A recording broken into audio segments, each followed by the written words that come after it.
There we go. I'm not blocking anything, okay. All right, so hi, I'm Allie. I'm really nervous, so I'm gonna read from my notes because I have really bad anxiety disorder and you don't want to see me cry, so just let me have this thing. Okay, so here's every time role of gaming rehabilitation. I'm not local. I live in Pittsburgh and I'm originally from Rhode Island. Sorry, but I came here, right? Okay, so, yay. So, I'm not an expert. I don't have a PhD. I've never done talk before. This is my first talk.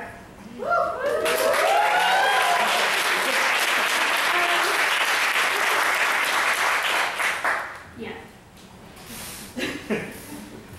Okay, so, yeah, so I went to the University of Pittsburgh. That's what brought me to Pittsburgh. I went with Brittany. Told her I'd give her a shout out. That's not Brittany. That's my best friend. I graduated with 2 bachelor's degrees because I love student loans. Yeah.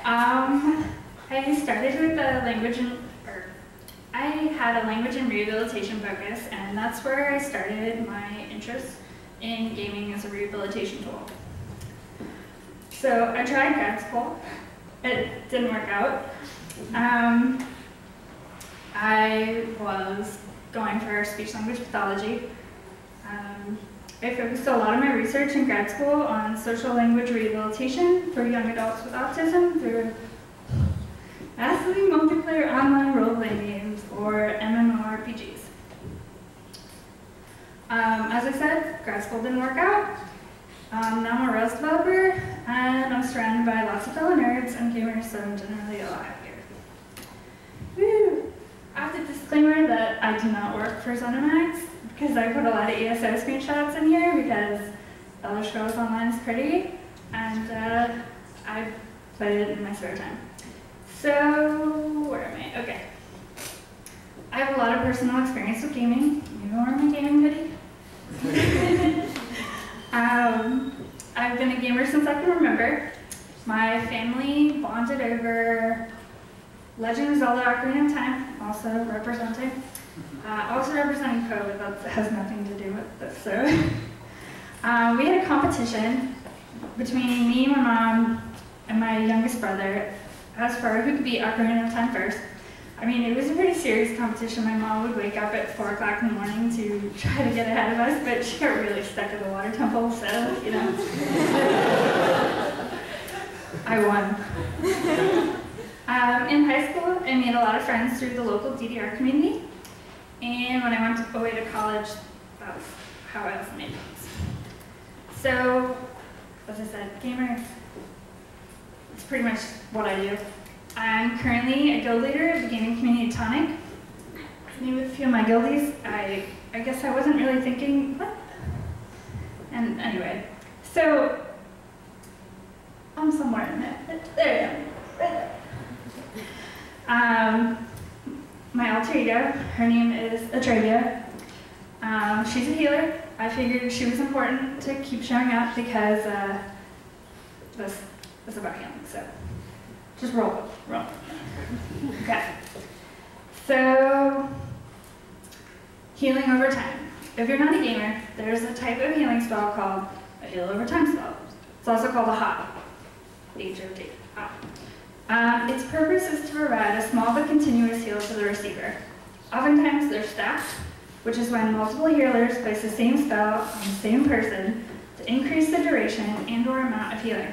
Okay, so example, you can't really see it, but there's 2 circles on the ground. Those healing springs, it heals every second for 3 seconds. That actually sucks. Don't use it. But, okay, so I hope to show you over this talk. It's an excellent metaphor for gaming and rehabilitation. So, I will often admit to people that gaming saved my life. Gaming made me stronger, gaming made me believe in myself, gaming helped me survive chronic pain and chronic mental illness. Gaming helped me find a community that understood and supported me. I gotta remember to breathe, sorry. As I played MMORPGs, I constantly ran into people who shared how playing these games changed their lives for the better. From people with autism who made lasting friendships, to veterans using games to suffer from PTSD. Recover from PTSD. They did not suffer from, well, they were suffering, they recovered. English, am I right? I myself used the relationships from my guild to give me mental strength to make it through each semester of grad school. I'm telling you, it was up. Games helped me ease the transition of entering a long-distance relationship. My partner played them with me. When I was 2.5 hours away from home and 9 hours away from my family, one of my family members was diagnosed with cancer and another disappeared while on a tumultuous battle with heroin. It's a good time. And it was the games in the community that helped me get through every single day. Didn't make it through grad school, but I'm still here, so. I'm not alone. Here's 2 examples.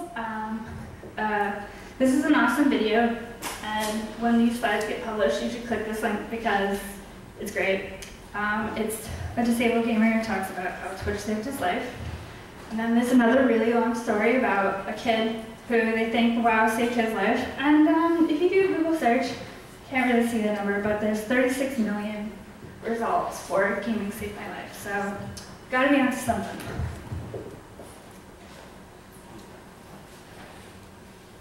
Okay, so seeing how games positively affected others' lives and my own, I focused many of my academic years on investigating the intersection of games and rehabilitation. The following research presented is by absolutely no means comprehensive, and is gathered from mostly open access articles as well as leftovers from a master's thesis prospectus. I mean, I spent $30 on nothing, so I gotta put it somewhere, right? So, I'm not bitter, I swear. Where am I? Okay. I just also want to note that despite the problematic semantics and dichotomy of the words male and female, I do use them to accurately reflect what the research said. So, on to the good stuff. Woo. All these slides are my favorite, so bear with me, I get really excited. So, in a survey on gamers with disabilities, out of 152 participants, 100% believe that gaming played an important role in rehabilitation. Furthermore, the participants shared the gaming, English, I don't remember it, sorry. Shared that gaming helps make rehabilitation more fun, serves as a distraction, helps with coordination, relieves pain, increases social interaction, improves confidence, improves cognitive function, and can help motivate unsighted to interact with computers more. Ooh, that's pretty cool, huh? All right. So, beat on the stereotype that gamers are loners and are antisocial, because 62% are playing games with other people, and 33% are playing social games.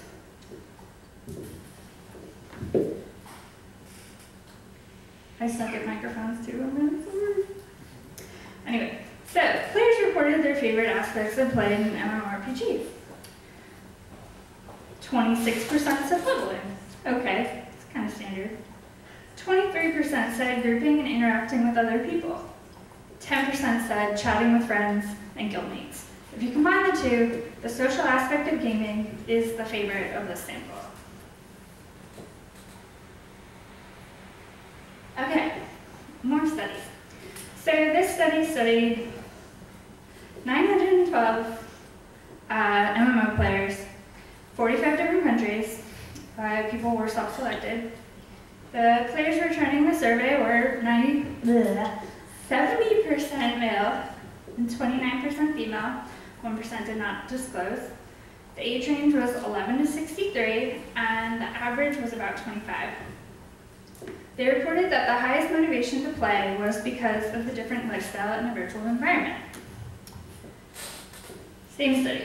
Okay, so these people said that they made good friends in the game. Okay, so 72% of males reported that they made friends, about 75% of females.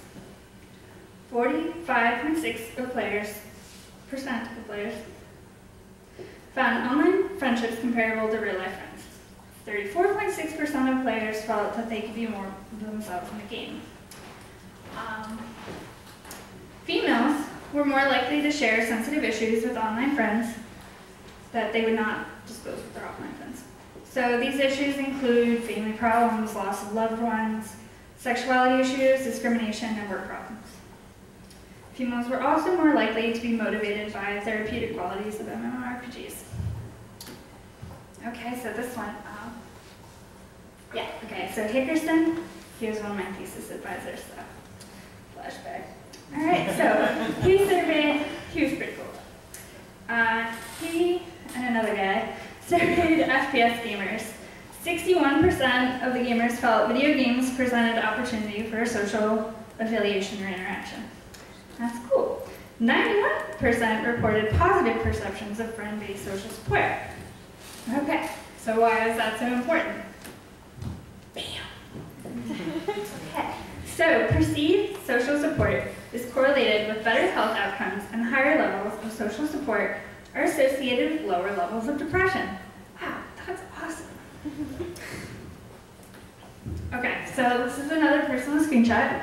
As I said, it was leader of Tonic. So this is one of our guild events that we ran last year, September last year.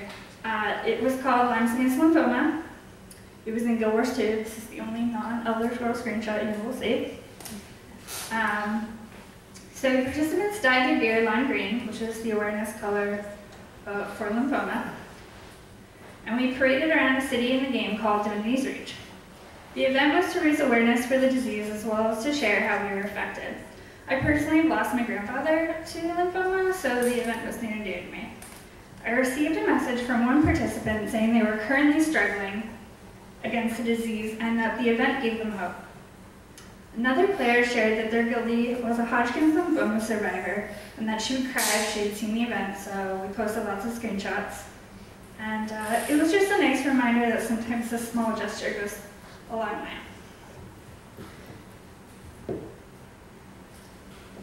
Read break.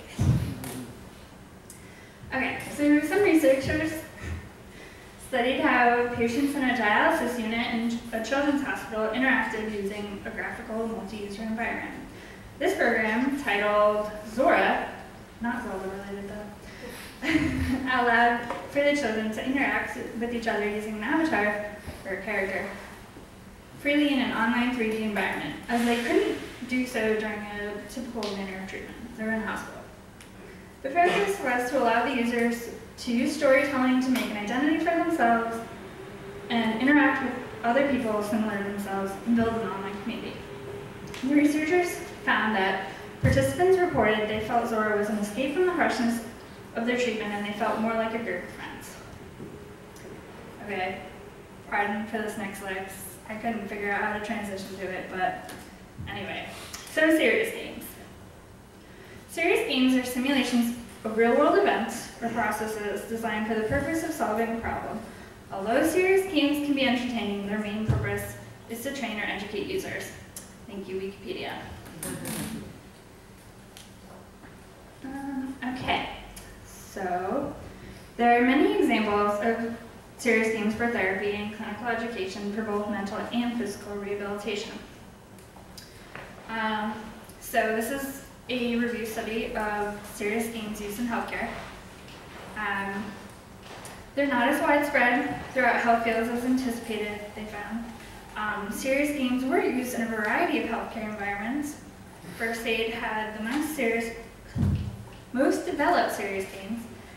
Serious game training is comparable, if not better, than traditional training.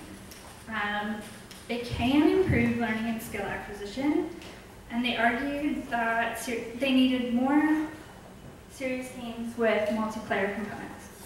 So let me explain a few of those facts. So, the topics for serious games studied in this article included, but were not limited to, there was actually a decent amount, surprisingly. Nursing, diabetes, psychology, surgery, cardiology, and first aid. First aid had the most serious games because of the need for continuous education. The comment about multiplayer environments is basically because multiplayer environments better mimic team atmosphere that is present in most healthcare systems, and they also make the experience more enjoyable. Okay, so this is an example of a serious game. It's called Treasure Hunt. It was a game to assist in CBT, which is cognitive behavioral therapy. CBT is, Wikipedia again, sorry, is a psychotherapeutic approach that addresses dysfunctional emotions, maladaptive behaviors, and cognitive processes and contents through a number of goal-oriented and explicit systematic procedures. Okay, so the game had 6 levels, which each corresponded to a specific step in therapy. The creators had hoped that the game would make the patients' homework assignments more enjoyable, but they actually felt that it helped the inexperienced therapists and helped them more accurately portray the therapeutic concepts. Okay, get ready. This is my favorite slide. Come on. Games are awesome. Okay, so in another systematic review study of 38 articles on video games and health-related outcomes, the following results were found. Get ready. 69% of their psychological therapeutic outcomes were improved by video games. 59% physical therapy outcomes improved by video games. 50% of physical activity outcomes. Obviously, the list goes on, but that's pretty amazing. Yeah, video games. Alright, so I had a friend that I had met in grad school send me this article. This is pretty cool. It was about adding gamification to working memory trials to improve working memory in children with ADHD. Basically, they found that adding the game elements to the traditional working memory trials significantly improved the motivation, performance, and the efficacy for kids with ADHD. So, yeah, video games. That's the theme of this, if you didn't get that. Okay, so, it's not just children. Adults can recover using video games as well. So there is a system called the Rehabilitation Gaming System, RGS, and it integrates physical movements with virtual reality tasks similar to a game. In this particular study, they used 8 participants in the acute phase of stroke, and they used the gaming system, and they received therapy alongside of it. And they used controls that only received the same regular therapy, but not RGS. So, the virtual reality task, it's called Spheroids, had participants interact with oncoming spheres. It also displayed virtual arms that represented patients' movements. It's kind of cool. They use a visual tracking system. They put tape on the people's arms, and then they had data gloves, and it just tracked everything. It's awesome. The participants who were in the RGS trials had greater movements in the speed of their arm with paresis, and also recovered a lot faster than the controls. All right, well, it's not all good news. Well, we can do better. You probably were guessing that this word was going to come up, but it's a big problem. Accessibility should not be an option to be included in your games.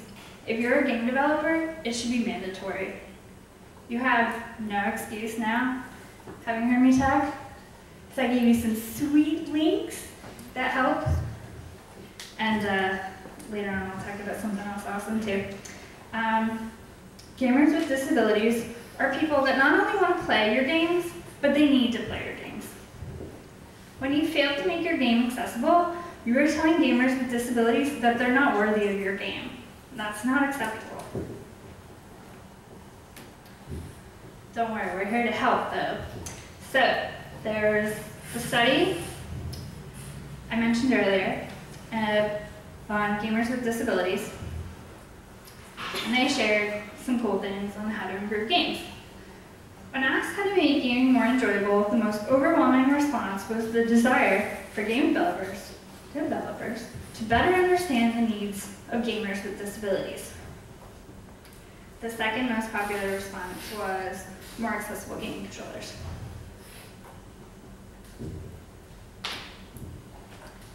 Okay, to make games for rehabilitation more fun, I'm not going to read all of them because there's a lot, but some of the suggestions were make games feel less childish, having flexible difficulty and speeds, better controls and controllers, better reward systems, designed for a wide array of disabilities.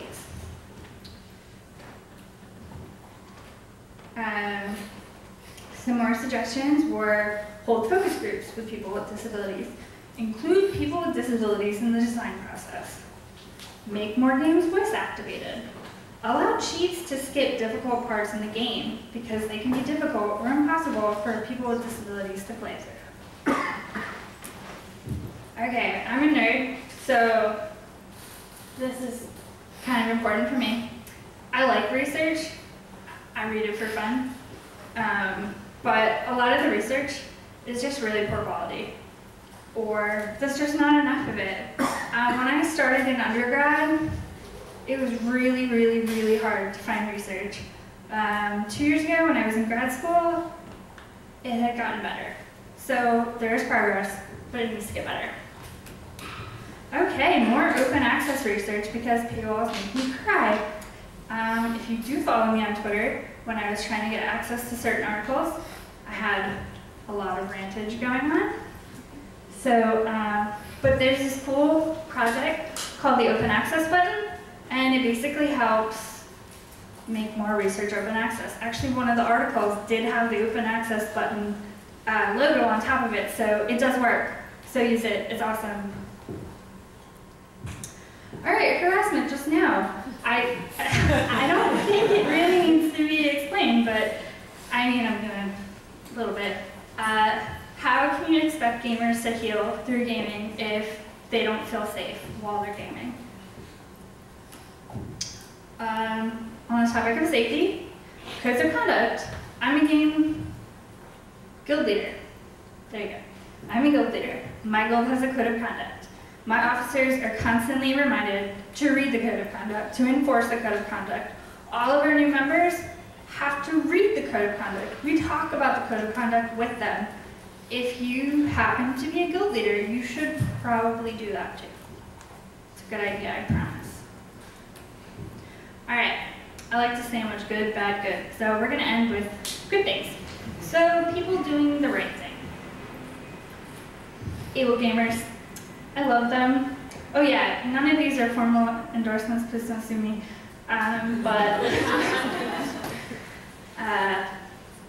Yeah, so, all right. Able Gamers is a charity dedicated to improving accessibility for gamers with disabilities. They provide accessibility consultation for free for game developers. You literally have absolutely no excuse not to put accessibility features in your games. Absolutely none. It's free. Free. Free.